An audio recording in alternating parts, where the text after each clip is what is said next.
In today's video, I'm going to teach you how to delete a department in Zoho Desk, or more precisely, how to disable it. This is because Zoho Desk doesn't allow you to delete a department outright. Instead, you can disable it, which essentially renders it inactive. Once a department is disabled, it cannot be used, and any associated data won't be accessible unless you decide to reactivate it in the future. Let's walk through each step of this process together so you feel confident doing it on your own. First things first, you'll want to navigate to the right spot within Zoho Desk. To do this, start by heading over to the Setup section, which is easily found in your dashboard. Once there, turn your attention to the Organization tab and click on it. Among the options listed, you'll see Departments. This is where you'll find the information and settings you need to proceed. With the Departments page open, the next task is to locate the specific department you'd like to disable. You'll be viewing a Department Lists page, which might look a bit overwhelming if you have many departments configured. Take your time here, ensuring that you scroll through carefully to select the correct department. Once you've found the department you're looking for, it's time to disable it.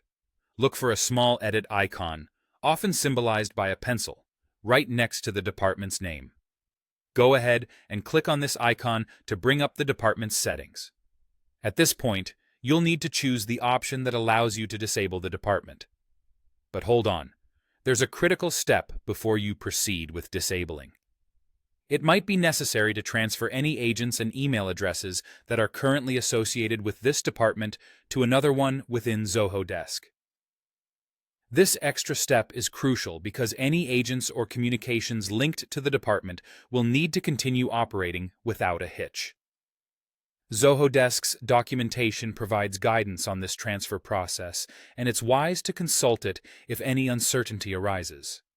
Once these transfers are complete and you've opted to disable the department, the last thing you need to do is save your changes.